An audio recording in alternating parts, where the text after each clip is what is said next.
What's up, guys? Aid here, my boy John, who just got 5th at, which regional was it? Richmond. And what'd you play? I played Gold Pride Punk. Do you have any shout-outs or anything before you get into the profile? Not really, no. I kind of did all this on my own. So, shout out Dave for driving. Shout out this cool playmat Yeah. that you said you loved so much before the recording. That sucks. Anyway, so I'll get right into it. First, we'll start with the Punk engine. 3 Zayaman, 3 Foxy Tune, 1 Ogre Dance, 1 Shirakusai, 1 Wagon, 1 Deer Note, 1 Madam Spider. This is like pretty standard as far as the Punk engine goes these days. It's part of the standard combo line. I can go over that later. And then we'll get to the Gold Pride engine for monsters. 3 Leon, 2 Captain Carry. You don't need more than this. Like, you summon it off the rank 3 most of the time. It's part of the standard combo. Why do you play 2 then and not 1? You just want more names in your deck for the trap to resolve it. And also sometimes it's important to have 2 non-tuners on board to when you're like doing like either quick synchros or quick fusions. You just like want more stuff. That's fair. And like he specifically summons a non-warrior from the grave, so like having an extra carry comes up sometimes. 2 Roller Baller. I played 2 of this instead of 1 and 2 of the spell. Mostly I just Drill's in the format, so I didn't want to play more search things. Like the second already hurt by it, and it came up that I would draw Baller instead of the spell sometimes. So I thought it was pretty good. It being level 5 is relevant a lot. Nitro Head. This card solos Kashtira. Really great. That's the one that goes to their side, right? Yeah. This card's really good. It summons a token, and the token can't be linked. And if you pop it, you can pop like adjacent cards to it. And people don't read, so they play into it. Sometimes they just like. They play into it and they don't even know. So, like, I explained it to them. I didn't like try to hide anything from people, and they were just like, they still played into it. It's weird. Like, I kind of want these cards to get popped, so I'll put them right here. Yeah. And then for hand traps, I played 3 Droll, 3 Ash, 2 Ogre. This is going to get cut to 1. It just searches off of Jam Dragon Drive as this interruption. I mean, it's good against Super Heavy Samurai, but other than that, it's like kind of awkward sometimes. It's cool that it's searchable in this deck. Makes it way better too. Yeah, and then the other one of monster that's searchable is Psychic Tracker. You search it with Jam Dragon Drive if you need a non-tuner level 3 extender. Does that come up a lot? It comes up quite a bit actually, especially like depending on where they ash you or like where they imperm you. Like having access to this card is like pretty important so that you can go into Captain Carry and keep playing. Otherwise, you'll just get stopped and it's really hard to keep going. On the spells, 3 E-Telly, it's really good. Engine stuff, 1 Better Luck Next Time, 1 of the Reborn spell for Gold Pride stuff, and then the Gold Pride Trap to search off carry, and then for Punk stuff, the Field spell and the Imperm spell. A lot of 1-0s. Do other builds play more of these, or like No, what's the standard? So the standard is like 2 to 3 of Better Luck Next Time, and then like everything else is pretty standard. Oh, is this a searcher or something? Yeah, this is the 10 key that whenever a card goes back to the extra deck, you draw an additional card. The only reason I'd want to play more than 1 is if people were playing Ogre more frequently. It's in the format, but like I'm not worried about it because there's so many other Ogre targets in the deck already before you even get to activating this card, and they can only Ogre the like back half of it. Yeah. So you still get value if they use it on the other one. Yeah, and then like all of these cards you just search, so it's like drawing them isn't bad. Like the only card that's like really bad to draw is this one, but the rest of them, if you draw it, it's like fine. And then other interactions, we have like 3 Triple Tactics Talents, 2 Dark Whirler No More. Talents was like really good all day. Specifically against Kashtira, this card's crazy. Just because like if they don't combo you the whole way, this card by itself is just Zeus against them. And if they do combo you the whole way, sometimes multiple times people would take like Psychic Punisher instead of Zeus out of my extra deck, and I don't know why they did that. They're just more afraid of the towers. Yeah, I asked about it after the match, and they were like, now that I know what it does, I'm not gonna let that happen again. And then we'll get to the extra deck. This extra deck's kind of all over the place. One of the level 6 Gold Pride thing. You just need to play it. It's pretty good. It pops as a quick effect, or pops a monster as a quick effect on your opponent's turn. It's a pretty good interruption. Yeah, it's very good. I made it a lot. Jam Dragon Drive, it's like the one good, or it's like the good one. I played Adamantipator Risen Dragite, so in the main deck, carries a water, but also the Rising Carp's a water. Oh, and you go into that every time with P.U.N.K, probably. Yeah. So you always have this card turned on. Also, the Xyz monster is a water too, so it's like turned on most of the time. It's big. Also, when you side into Nib, you can use the second effect of it to like... To bounce? Yeah, That's nice. Yeah. And you're putting nibs in going second, and that gives this card a board clearing effect going second. That's really cool. Yeah, and then like for some things I'm going to change, I am going to have nib in the main deck anyway, and it just makes that card better. Second Punisher, it's good at level 11. Amazing Dragon, this card's crazy. I would in on a lot of boards with Sheer Kusai, so I could like make this at instant speed, and Leon also lets you make it at instant speed, and like sometimes you play, some of the decks you play against like super heavy samurai, if you just like bounce their entire board, they cannot play. And they lose. They cannot play. Yeah. Then we'll go to Xyz monsters. There's a lot of them.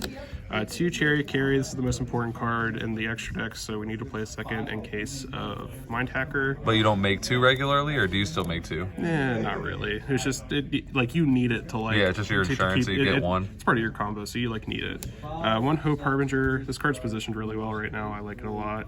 1 Draglubion and 1 Numeron Dragon.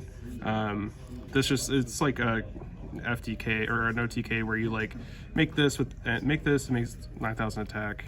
1 Zeus, and then this is the bad one, Photon Lord. Bad one. Yeah, it like lets you play around Nib, but it came up a couple times that I needed the second Zeus in my extra deck, so it's gonna turn into that, you think? Yeah. This is the odd card out. Like, it's pretty marginal to make either Harbinger or Photon Lord, because specifically with Draglubion, you have to reveal 2 dragons from either the grave or extra deck. So if you used Hope Harbinger already, you can just reveal the Hope Harbinger in your graveyard and then like put this on top of it. So this card's just there for nib, and I don't think you need it. 1 Rising card, part of the combo. 1 Pinballer, it's good. Nitro Blaster, this card's gonna turn into Cerberus.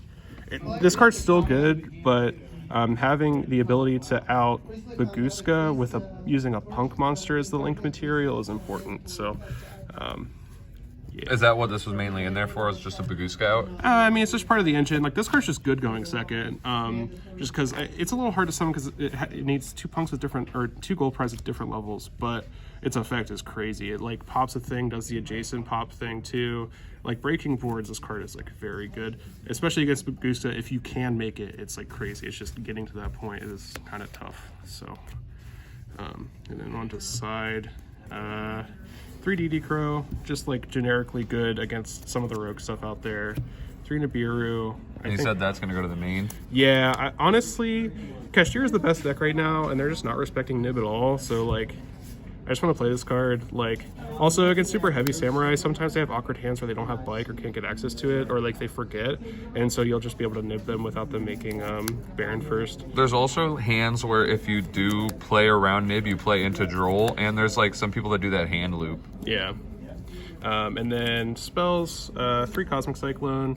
This card is like super good against like Labyrinth. Other like this deck loses to like Goes in Match. My round 1 loss was to a very stinky deck playing Goes in Match. Was that your only loss, and then you went undefeated the rest of the tourney? Yeah. So this back row removal is important, and it's a starter because you pay 1,000 life points, which is pretty neat.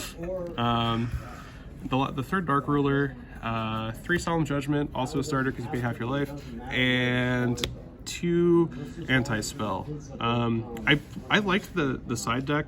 Like, my changes for this weekend at the YCS are going to be pretty simple. Like, these are going to go to the main. The other 2 Dark Rulers are going to go to the side. I'm going to cut one of the Ogres and then play a 3rd Anti-Spell that puts it at 15. So I was going to say the 1 Dark Ruler looks a little wonky by itself. Was that just like because of your side deck patterns or something? I mean, it's because there's 2. Oh yeah, they're in the main already. My bad, I forgot. So the math is something like you want to play 5 going second cards to make sure you draw 1 in a 41 card deck. So basically, yeah, it was my going second cards were these, and it's, you know, against like super heavy you want this card, but sometimes like they make spell cancelers, so it's kind of awkward. But yeah, like the changes that I would make for this weekend coming up after playing this was I'm going to cut one of these. Ghost Ogre is not super great. but it's searchable and it's an interruption, so it's good. And then the 2 Dark Rulers go to side, Nibs go in the main, and then cutting number 90 for a second Zeus. Second Zeus, and then this is a Serb. But yeah, like other than that, like I was like really pleasantly surprised about how good the deck was, because like a lot of people are playing things like Dark Ruler. Like if you get drolled, it's a little rough sometimes, but you can still usually end on something like Dragite, or you can end on Hope Harbinger through droll, and like those are both positioned pretty well in this format. So you know, like it's not the end of the world, and if you draw with like either the Imperm or the Gold Pride Trap, like the Gold Pride Trap is like 3 interruptions by itself, so you know, you get drolled and you like get to do something. Also, Dark Ruler doesn't really do anything against you if you like full combo. Yeah, your board's all over the place. Like you set a couple traps, you search an ogre, like Dark Ruler only cuts off a third of your interruptions. Yeah, so like that was like part of like the really good stuff is there were like a couple things that were going for me. No one knew what my deck did. Some people I actually had reading the P.U.N.K cards, which I thought was that's weird. That was wild. I expect you to read the other ones, but like and then people kept citing in like Dark Ruler because it was like they're only going second card. People had Kaijus don't do anything. They can out your Psychic end, but you're like, cool, deal with my back row, deal with my hand trap. I barely summoned Psychic and Punisher the whole weekend. I summoned Amazing Dragon a lot more than I summoned Psychic and Punisher. That's 6. I love that card. Yeah, it's really good. He's also follow up on your turn. Yeah. That card is like super duper good. And like if you like don't have follow up, you just like summon Zayaman and just like keep going and like make a Chariot Carry and just like kill them. But yeah, it's pretty interesting. I think it's like positioned really well actually in the meta. Surprisingly, it has a very good Kashtira matchup, which I'm surprised about. It's just funny because it beat you up at locals the other day when they opened Shifter all 3 games. Yeah. To be fair, I didn't know what the deck did. I didn't know what I needed to do to play around it, but like that helped you for the regional though. I bet. Yeah, and like honestly, like man, Nitro Blaster is crazy. It's so good. That card's so good, and that's about all I have on it. So. All right, sweet. Thank you, and congrats again on the top. Thanks.